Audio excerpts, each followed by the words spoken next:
आप देख रहे हैं न्यूज शिखरांश। हम में है दम सच्चाई को सामने लाने का। समाचारों से जुड़े रहने के लिए हमारे चैनल को सबसे पहले सब्सक्राइब करें। समाचार अगर पसंद आए तो लाइक, कमेंट्स और शेयर जरूर करें। ईडी की चार्जशीट के खिलाफ कांग्रेस का देशव्यापी प्रदर्शन। कांग्रेस नेता सोनिया गांधी और राहुल गांधी के खिलाफ नेशनल हेराल्ड मामले में चार्जशीट दायर की है। इसके खिलाफ आज कांग्रेस पार्टी देश भर में प्रदर्शन जारी है। प्रवर्तन निदेशालय यानी ईडी ने कांग्रेस के नेशनल हेराल्ड अखबार से जुड़े मनी लॉन्ड्रिंग केस में चार्जशीट दाखिल की है। चार्जशीट के बाद कांग्रेस केंद्र सरकार के साथ आर पार की लड़ाई के मूड में है।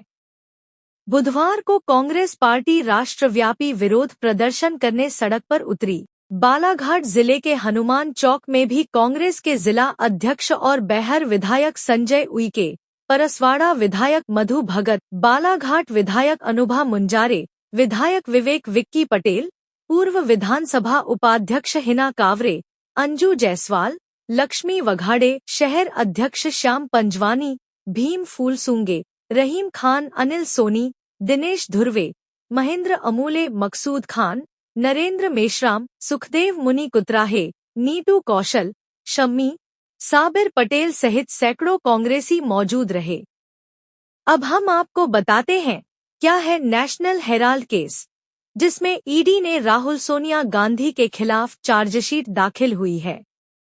नेशनल हेराल्ड आजादी से पुराना अखबार है, लेकिन नेशनल हेराल्ड पर भ्रष्टाचार के आरोप साल 2012 में लगे थे। इसके खिलाफ सुब्रमण्यम स्वामी ने केस दर्ज कराया।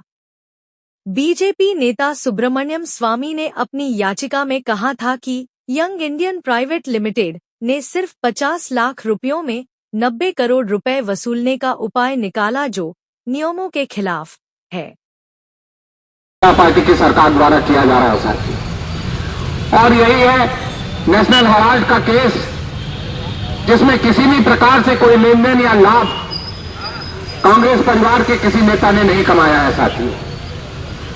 नेशनल हेराल्ड आजादी के पहले का एक समाचार समूह है, जो केवल नो प्रॉफिट नो लॉस के काम में लगा हुआ था, लोगों की आवाज बनने का काम कर रहा था। अपनी आर्थिक स्थिति खराब होने के कारण समाचार पत्र समूह आगे नहीं चला पा रहे थे, तो उनको एक young India company private limited के द्वारा आर्थिक मदद लोन के रूप में दिया गया। और इस young India private limited company में हमारे नेता श्रीमती सोनिया गांधी जी और राहुल गांधी जी का शेयर था साथी। ये जांच एजेंसियां हैं, चाहे वो प्रवर्तन निर्देशालय हो, चाहे राज्य की अन्वेषण शाखा हो, जितनी भी हो, हम देख रहे हैं सबका दुरुपयोग सत्ताधारी दल कर रहा है लगातार। आज नेशनल हेराल्ड मामला जो है ये बहुत पुराना मामला है और ये कोई बड़ा गंभीर मामला भी नहीं है। ये भारतीय राष्ट्रीय कांग्रेस पार्टी का एक ऐसा प्रकाशन का एक केंद्र रहा है जिसे स्थापित किया था हमारे देश के प्रथम प्रधानमंत्री पंडित जवाहरलाल नेहरू जी ने।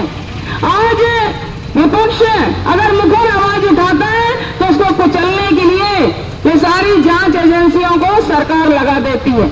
तो अब ये बताइए कि अगर लोकतंत्र में विपक्ष नहीं रहेगा तो क्या हमारा लोकतंत्र बचेगा?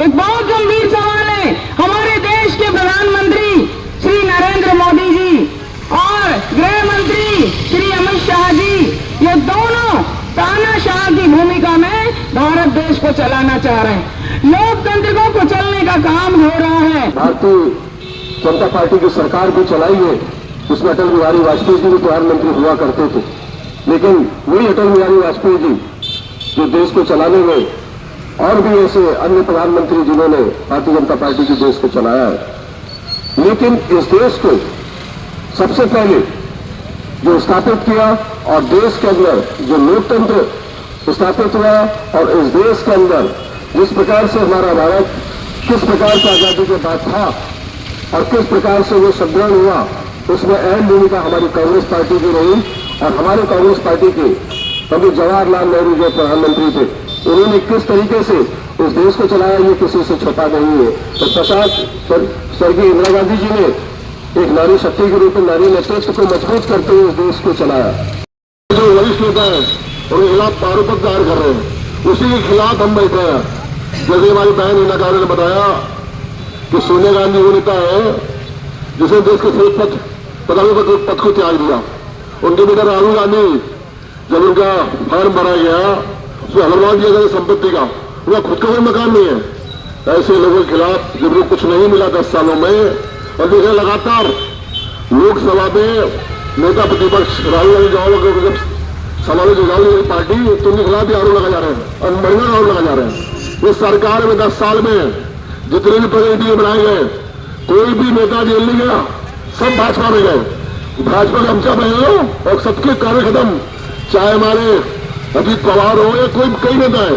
तो ऐसी निकम्मी भ्रष्ट सरकार केंद्र में चल रही है, निरंकुश सरकार चल रही है। जैसे चाचा ने कहा कि लोकतंत्र की हत्या कर रही है, हम अम्बेडकर के नेता श्रीमती सोनिया गांधी जी, जिन्होंने इस देश का सबसे उच्चतम पद, प्रधानमंत्री के पद को उन्होंने त्याग दिया। वो एक त्याग की प्रतिमूर्ति है। हमारे नेता आदरणीय राहुल गांधी जी, जिन्होंने इस देश को धर्मनिरपेक्षता के रास्ते पर चलने के लिए ठाना हुआ है, जिन्होंने पदयात्रा के माध्यम से पूरे देश को, सभी को जोड़कर रखने का प्रयास किया, पूरे देश में वातावरण खुशनुमा बने, इस बात के उन्होंने प्रयास किया। और आज भारतीय जनता पार्टी ने उन पर ये आरोप पत्र के माध्यम से हर एक कांग्रेस के कार्यकर्ताओं को बौखला के रख दिया है। क्योंकि कांग्रेस का कार्यकर्ता जानता है कि हमारे नेता जिन्होंने पद को त्यागा, क्या वो नेशनल हेराल्ड जैसे पेपर में हाथ डालेंगे पैसों के लिए? ये सोच के भी आत्मा में तकलीफ होती है। एक ऐसा परिवार जिन्होंने इस देश के लिए कुर्बानी दी है, क्या उस परिवार को ऐसा कुछ करने की आवश्यकता पड़ेगी?